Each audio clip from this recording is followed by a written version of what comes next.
Welcome to Spectrum News at 4. I am Rita Inung coming to you live from Uyo. Let's take a look at the headlines. Court fixes November 20 for judgment in terrorism charges against Nnamdi Kanu. Emerges PDP factional BOT chairman. Plus, Dutch confirms Jeter winner in country's election as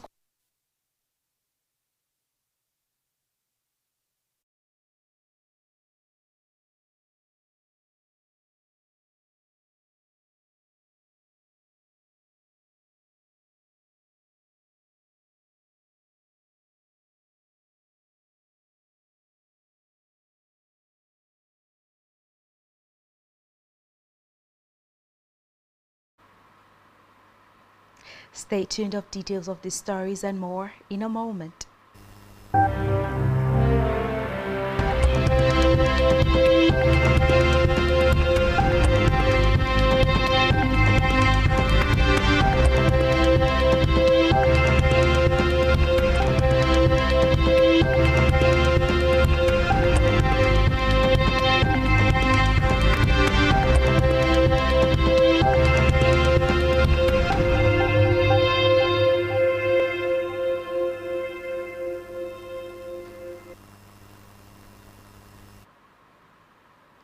Good afternoon and many thanks for staying tuned.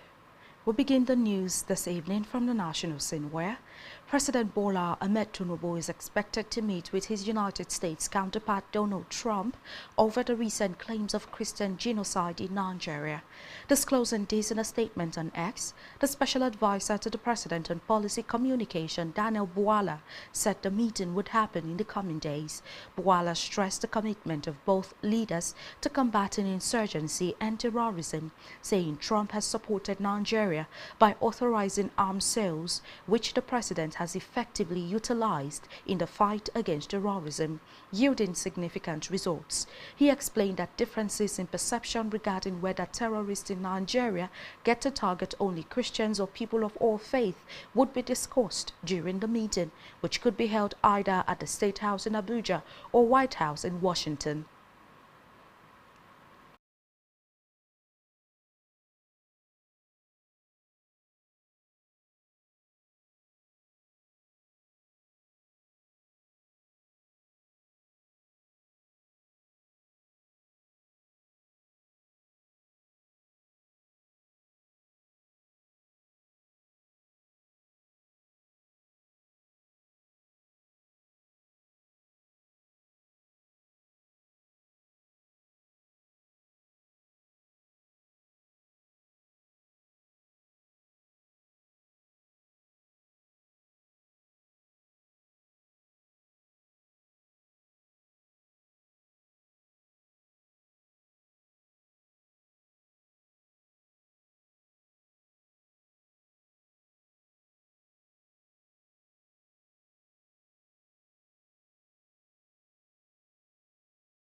From the judiciary, where Justice James Omotosho of the Federal High Court has fixed November 20 for the judgment in terrorism charges brought by the federal government against the detained leader of the indigenous people of Biafra, IPOB, Nnamdi Kanu. The judge fixed the date today following the blunt refusal of Kanu to open his defense, as he had on several occasions indicated. Kanu had earlier filed a motion challenging his trial on the ground that terrorism was no longer an offense in Nigeria as of today. He claimed that earlier Terrorism Prevention and Prohibition Act had been repealed, and as such, there was no valid charge against him. Away from that, the Corps Marshal of the Federal Road Safety Corps, FRSC, Shehu Mohammed, has urged motorists across Nigeria to adopt safer driving habits and take personal responsibility for protecting lives and property on the road. Mohammed made the call in Port Harcourt during the flag-off of the 2025 Ember Month Road Safety Campaign, themed Take Responsibility for Your Safety, Stop Distracted Driving. He said the campaign aims to reduce road crashes and fatalities often associated with festive season by encouraging safer attitudes among all categories of road users. The Corps Marshal disclosed that between January and September 2025, Nigeria recorded 7,715 road traffic crashes, representing 10.04% increase compared to 7,011 crashes within the same period in 2024. In a separate development, former senator representing Abia North Senatorial District, Mao Ohwabunwa, has emerged the factional chairman of the Board of Trustees, BOT, of the People's Democratic Party, following the dissolution of the Adolphus Wabara-led board by a faction loyal to the party's new acting national chairman, Abdul Rahman Mohammed. The announcement was contained in a communique issued today after the inaugural and emergency meeting of the newly reconstituted board held in Abuja. According to the communique, the new board also elected Isa Danchidi as secretary, replacing Senator Ahmed McCarthy. The board said Wabara and McCarthy could no longer serve in their various capacities, having publicly taken positions in the ongoing intra-party crisis, a situation it said undermined the neutrality and moral authority expected of the board.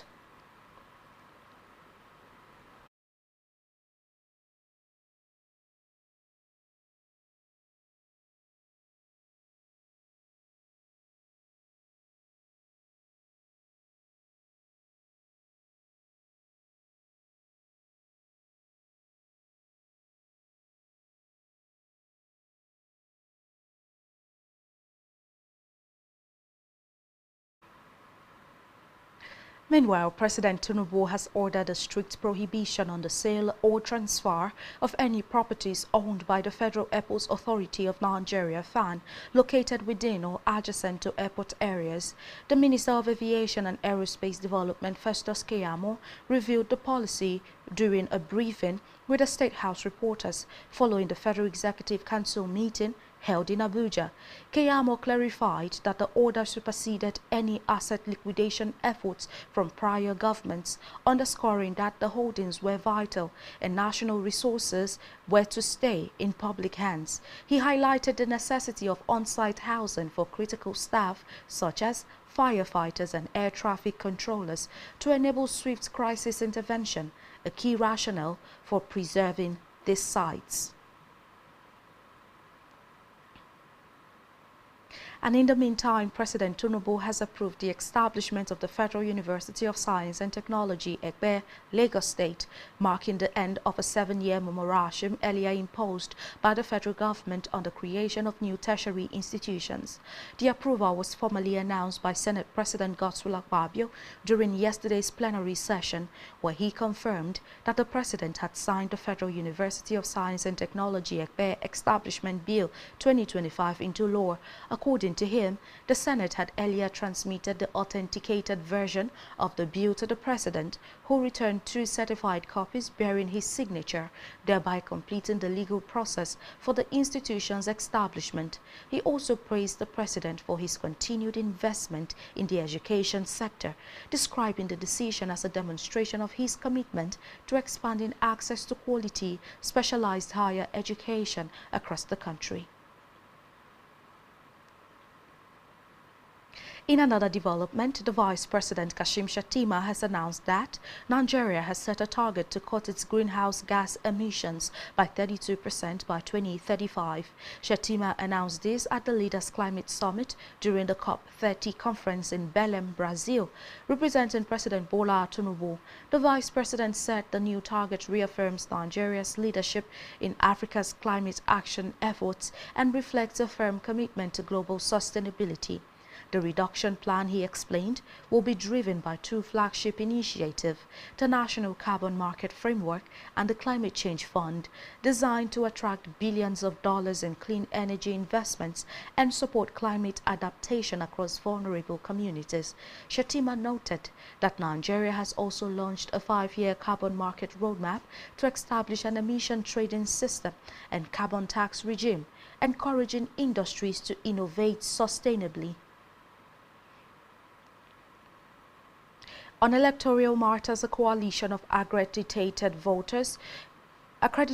observers has rated the Independent National Electoral Commission (INEC) highly for its preparation ahead of the Anambra State governorship election scheduled for Saturday, November 8. The group, in a press briefing, also expressed satisfaction with the level of preparedness among the people of Anambra, while calling on the Economic and Financial Crimes Commission (EFCC) to arrest vote buyers. The coalition, which comprises over 350 observers deployed across the 21 local government areas of the state to assess the preparedness of key electoral actors, said they were satisfied with the readiness of all groups involved in the process. The group added that it would also monitor the conduct of Saturday's election and the behavior of the electorate thereafter. Back here, Akwa Ibom State Governor Pastor Moino yesterday performed the groundbreaking of the construction of the renewed Hope Housing Estate at Ekpene Ukum in Urwan local government area. Performing the ceremony, the governor said the event was a testament of the intergovernmental collaboration between the state and the federal government, and expressed gratitude to President Bola Tinubu and the Federal Housing Authority for choosing Akwa Ibom for the flag-off. He noted that the housing initiative aligns with his administration's commitment to tackling the state's housing deficit and assured the project managers of adequate support, including the provision of adequate security to ensure smooth and speedy execution. Government House correspondent Jane Uwa reports that goodwill messages were received from the Managing Director and Chief Executive Officer of the Federal Housing Authority, Oyetunde Ojo, the Chairman Commissioning Committee and Executive Director, Estate Services of the Authority, Architect Ezekiel Nyaito, Board Chairman, Ibom Mortgage Bank, and the Managing Director of FMHA Mortgage Bank Limited, who applauded President Tinubu and Governor Eno for their collaborative efforts in expanding access to affordable housing in Nigeria. They prayed for divine wisdom and blessings upon both leaders as they strive to improve the welfare of citizens through sustainable housing initiatives.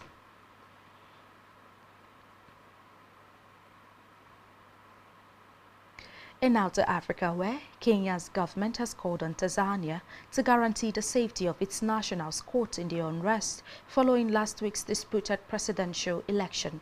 The Foreign Affairs Minister Musalia Mudavadi said Kenyans living in Tanzania have reportedly been targeted in a violent crackdown of post-election protests. Speaking on a phone call with Tanzanian Foreign Minister Mahmoud Kombo, Mudavadi said both governments have agreed to address the issue through established diplomatic and consular channels. He also reaffirmed Kenya's commitment to protecting the rights, safety and dignity of its citizens abroad. And on the foreign scene, the Dutch Electoral Council has officially declared Rob Jetten the winner of last week's election today, setting the 38-year-old centrist on course to become the country's youngest ever prime minister. The council said Jetten scored a razor-thin victory of 29,668 votes over anti-Islam leader Geert Wilders. Reports say before taking the helm of the European Union's fifth-largest economy, Jetten must first form a coalition, a process that could take months. According to reports, under the Dutch political system, no single party receives enough seats in the 150-member parliament to govern alone, with compromise and negotiation as crucial. And still on the foreign scene, Peru's Congress has voted to declare Mexican President Claudia Sheinbaum as persona non grata, unwelcome in the country.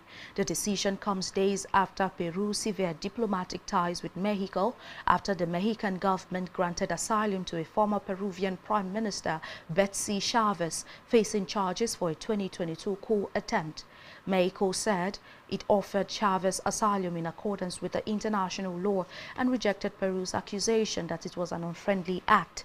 The declaration, passed in a 63-33 vote in the Peruvian Congress, marks the latest escalation in the worsening ties between the two Latin American nations.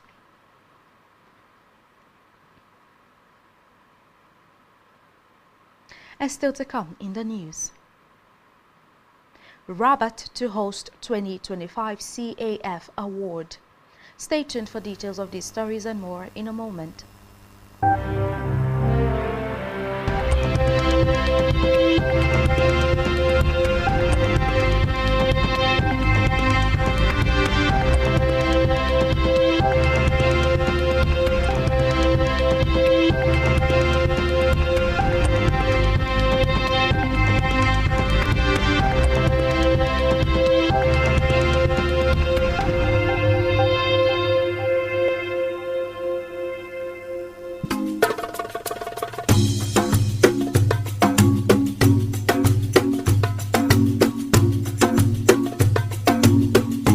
Broadening your horizon is what every living being not only genuinely desires, but heartily pursues and intentionally invests in. For in the gathering of men, only those whose minds are in tune with the dynamics of the past, present, and future innovations, inventions, politics, and governance are respected. We are Spectrum Television, and broadening your horizon is our obsession. Rescan your decoder now to connect Spectrum Television on the frequency 12589, symbol rate 26250. That is frequency 12589, symbol rate 26250. Polarization horizontal, and join our online community at spectrumtvlive.ng. For further enquiries, please call 0704 158 5642 or 0704 541 7707. Spectrum Television, broadening your horizon.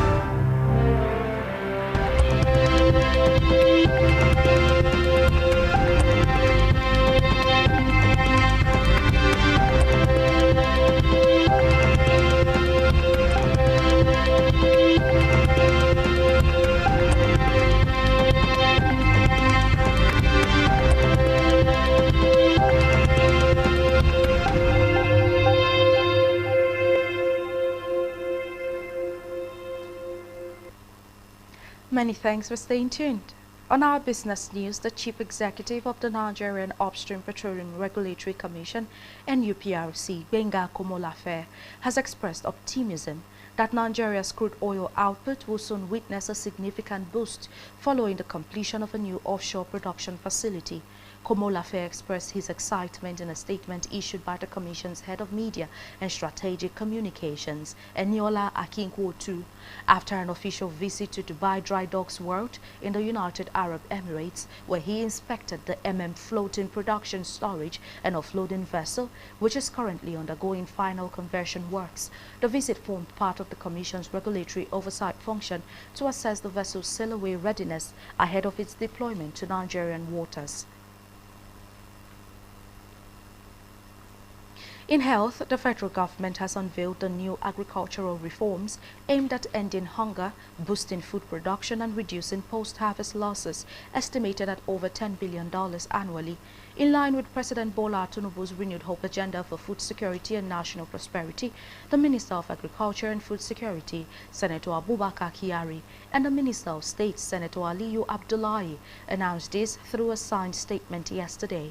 Kyari said agriculture remained the backbone of Nigeria's economy and the key to national renewal. He explained that the government's ongoing reforms were designed to end hunger, ensure food sufficiency, and drastically reduce post-harvest losses, draining the Nigeria's agricultural value chain. And still in health, the Senate has ordered the National Agency for Food and Drug Administration and Control (NAFDAC) to enforce the ban on production and sale of alcoholic drinks in sachets and small plastic bottles for December 2025, insisting that there will be no further extension of the deadline. The directive followed a motion sponsored by Asukwo Ikpeyong, who expressed concerns over the repeated postponement of the ban, despite the rise in health and social problems linked to the consumption of cheap alcohol. Ikpeyong noted that NAFDAC had shifted the phase-out date several times from 2023 to 2024 and later to 2025 due to pressure from manufacturers. He warned that any additional delay would amount to a betrayal of public trust and a violation of Nigeria's commitment to global health standards. The motion enjoyed bipartisan support, with senators condemning the growing sale of high alcohol content sachet drinks across the country.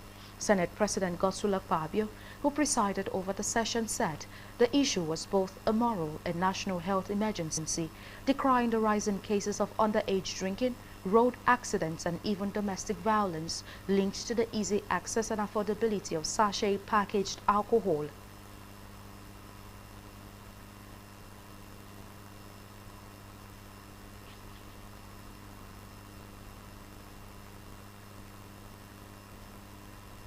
And after adopting the motion, the Senate directed NAFDAC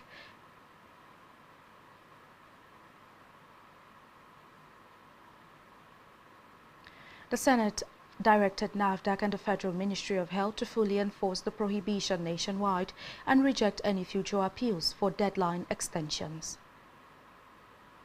And now to sports, where CAF has confirmed that the 2025 edition of the CAF Awards will hold in Rabat, Morocco on Wednesday, November 19th. CAF made the confirmation on its official website today. The ceremony honors African players and coaches whose performances for clubs and countries have set them apart from their peers, as well as honoring clubs and national teams that have made exceptional years. The nominees for CAF African Player of the Year in the men's and women's categories have already been announced. Nigerian winger Ademola Lookman won the men's award last year, while Barbara Banda of Zambia went home with the women's prize.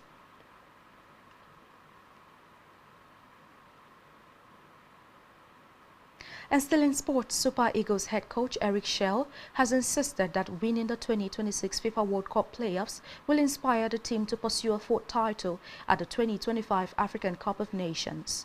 The West Africans are preparing for the playoffs, which will commence in Morocco next Thursday.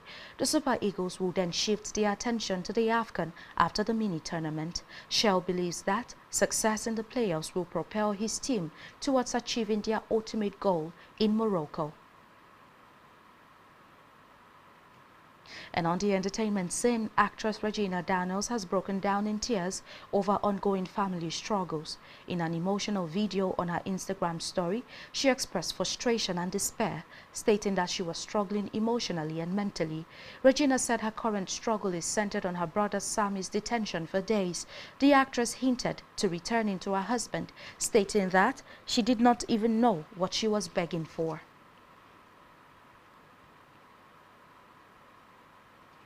And that's all we have for you on the news at this time. Do ensure to follow us on social media and subscribe to our YouTube channel, all of which you can find on our website, spectrumtvlive.ng.